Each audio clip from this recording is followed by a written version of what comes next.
Welcome back to VJ Projects. Today we're going to install a Chicago faucet. Comes in a box like this. It is the 201, there's a bunch of other numbers behind it, but a kitchen sink style faucet. We're going to use this on a utility sink application.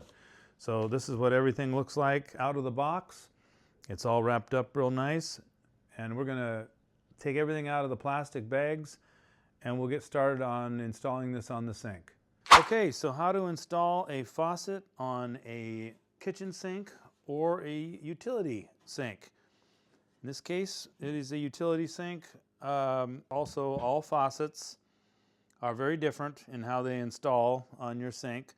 So I'm going to just show you one type. This is a Chicago 201. On the body of the faucet, you will see it is clearly marked hot and cold, and you will have to align this accordingly with the hot side on the left and the cold on the right as you're standing in front of the faucet. Now I'm going to turn it this way. We're going to see the top side. We have two plastic washers that match each other. They're going to sit just like that. Two of these horseshoe style clips. There is a little indentation here, and these clips just pop in there on both sides fairly easily, and that's what holds it up. Now on the bottom side, as we look at this, we're going to see the two plastic nuts that we're going to tighten up. Snug with your fingers, and then while we have our sink out of the cabinet, I'm doing this so that you guys can see all of the different angle. It's a lot more difficult to see it while it's sitting in a cabinet, how the installation works. So I'm giving you as many angles as possible to show you how this is done. So in this case, we're going to snug these up with a pair of channel locks in this position. Now if this sink is already placed, you're going to be using a wrench. This basin wrench, I bought this at Home Depot. You can buy these on Amazon as well.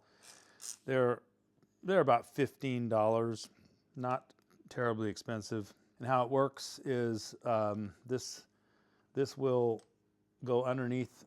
You only have so much space between the back of the cabinet and the sink, so this wrench fits up in underneath the bottom like this, and you will get it. It'll just grab onto the nut and tighten it, and you pull it right off. Very handy tool. I would suggest buying one of these if you're going to do this, to save yourself a lot of heartache. It's not that expensive. It's well worth $15. You can also turn it the other way and untighten it. You can find those on Amazon as well. So that's tightened up. We're going to take a look at the top side of it, and I'm going to adjust this camera down just a little bit. You can see it a little bit better. You've got two chrome domes that go on here, along with two of these chrome nuts that set in and thread on. I would suggest trying to do this finger tight, just to make sure you actually get it in the threads, and then we'll tighten it up with a little crescent wrench. We use a crescent wrench because we don't want to scrape or damage any of the chrome.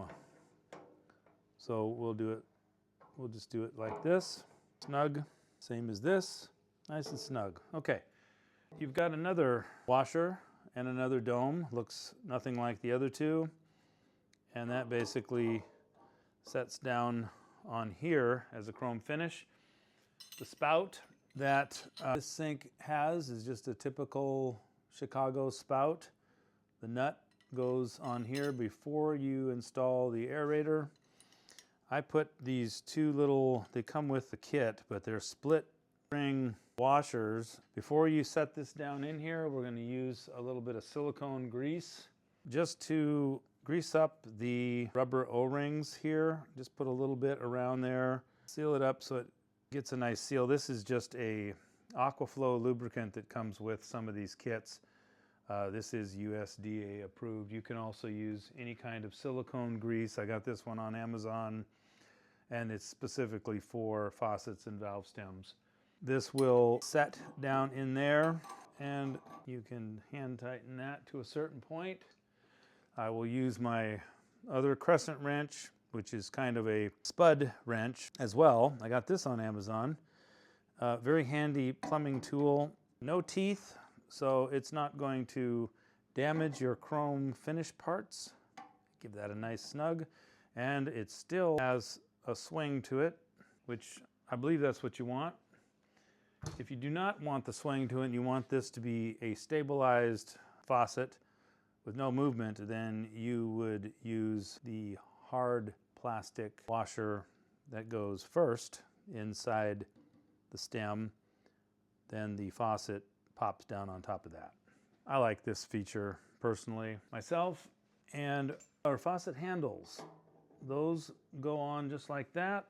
This is the open position, closed position.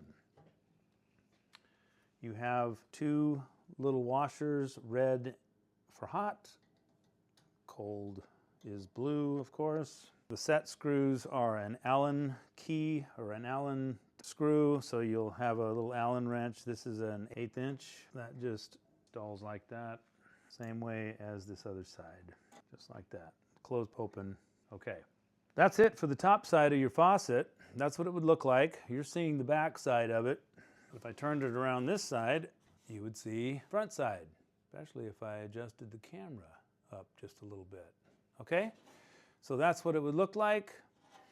And the last thing I wanted to show you quickly is braided supply lines. I would suggest using these. They come in various different lengths, 12 inch, 16, 20, I believe, and 30, depending on how far down your angle stops are.